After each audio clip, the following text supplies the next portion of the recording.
Hi friends, हम सूरज। आज हम बात करेंगे हमारे देश के कुछ ऐसे बुद्धिजीवी लोगों के बारे में जो सरकार का विरोध करते करते अपने देश का, अपनी सेना का विरोध करते हैं। शायद उनको ये बात का एहसास नहीं कि आपके इस विरोध से हमारे सेना का, हमारे देश के व्यक्तियों का मनोबल गिरता है और आप शायद उस चाइना की उस पॉलिसी का भी आप शिकार हैं, उसके आप पार्ट हैं या आप उसके जासूस का कार्य करते हैं कि वो 20 बिलियन डॉलर खर्चा करता है मीडिया के ऊपर, पत्रकारों के ऊपर कि उसके देश की छवि अच्छी बनाई जाए सके।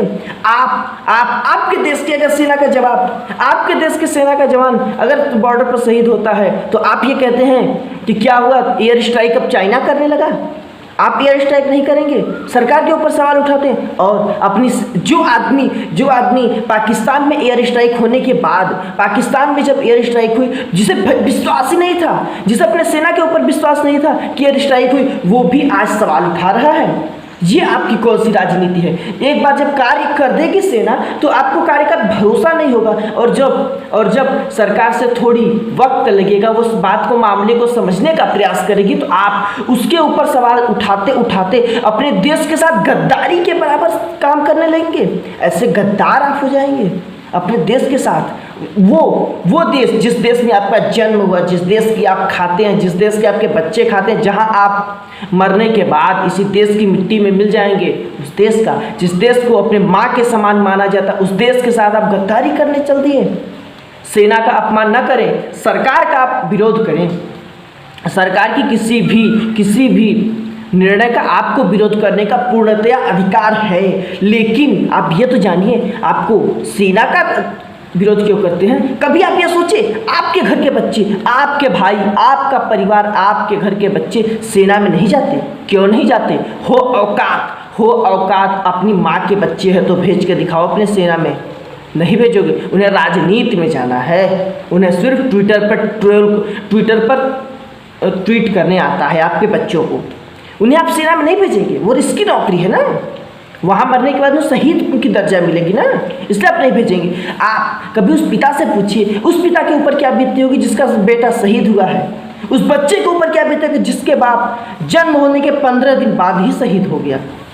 उस बच्चे के ऊपर की उसका कौन सहारा है? आपने कभी सोचा? लेकिन आपको इस सरकार का विरोध करते करते उस सेना का अपमान करने लगते हैं, अपने देश का अपमान करने लगते हैं। वो पिता कैसा होगा जो अपने बच्चे को शहीद होने के बाद भी कहता है, अपने बच्चे के शहीद होने के बाद भी कहता है कि मेरे 2 पोते हैं, दोनों को हम भेजेंगे सेना में।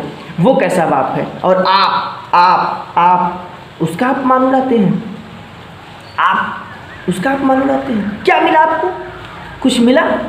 देश का अपमान करेंगे तो आप क्या होगा? लगता है कि आप इस देश के हैं ही नहीं। अगर मान लीजिए चाइना और भारत का युद्ध हुआ तो भारत हार जाएगा, इसकी आप कामना करते हैं, क्योंकि अगर भारत हार जाएगा तो आपको सरकार को गलत ठहराने का, सरकार के ऊपर सवाल उठाने का आपको मौका मिल जाएगा। आप इसी मौके की तलाश करते हैं। आप हर एक हमारे देश किसी भी मुद्दे पर अगर वो पीछे होता है या कोई बात होती है तो उसमें आपको सिर्फ ये खोजना होता है कि सरकार का हम विरोध कैसे कर पाए। आप सरकार का विरोध करिए, हमें बहुत अच्छा लगता है, क्योंकि हमारी बात आप ही सरकार तक पहुंचा सकते हैं, क्योंकि आप हमारे बीच हैं। आप चुनाव में हारे हुए, लेकिन हमारे साथ तो आप ही हैं, आप भी तो आम नागरिक हैं। लेकिन जब आप ट्विटर पर इतने अच्छे ट्वीट करते हैं कि हमारे देश के 20 जवान शहीद, आपको करते हुए अच्छा नहीं लगता? अच्छा लगता है। आप ये भी तो कर सकते थे कि चाइना के 43 जवानों को मारने के बाद हमारे 20 जवान शहीद हुए। ये आपको करने में शर्म लगता है? आप चाइना के बारे में ये नहीं बताना चाहते कि वहाँ के 43 जवान शहीद हुए हैं? एक भी आपके ट्वीट नहीं है, लेकिन सरकार के ऊपर, अपने देश के ऊपर, अपनी सेना के ऊपर सवाल उठाने आप चले आते हैं।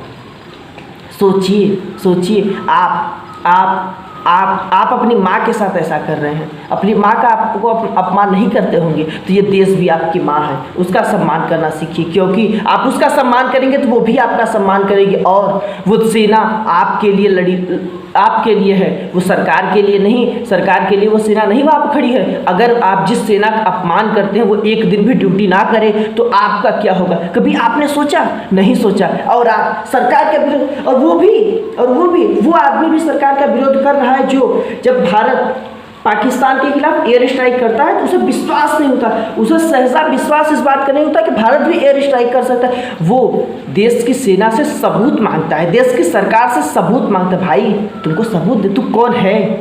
अगर ये पूछ दे तू कौन है, तुमको काहे सबूत दे, तो मुबद्द हो जाएगा। और वो भी आदमी, वो भी आज पूछता है सेना से, सरकार से पूछता है, अपने देश का अपमान करता है, कहता है कि 20 जवान शहीद हो गए। चाइना अब एयर स्ट्राइक करने लगा। आपके दिल में सुकून मिलता होगा, आपको अच्छा लगता होगा, आपके देश के शहीद, अपने देश के जवान शहीद होते हैं तो कभी आप अपने बच्चों को भेजिए सेना में, फिर पूछेंगे हम भी शहीद होने पर कितना अच्छा लगता है। धन्यवाद। आपको हमारा वीडियो अच्छा लगा हो तो आप इस चैनल को सब्सक्राइब करिए, इस वीडियो को ज़्यादा से ज़्यादा शेयर।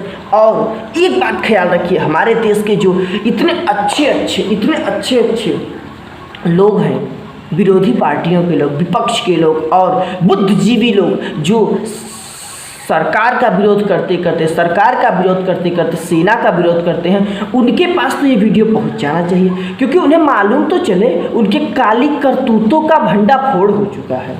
वो जो कर रहे हैं वो सबको मालूम धीरे धीरे होने लगा है। धन्यवाद।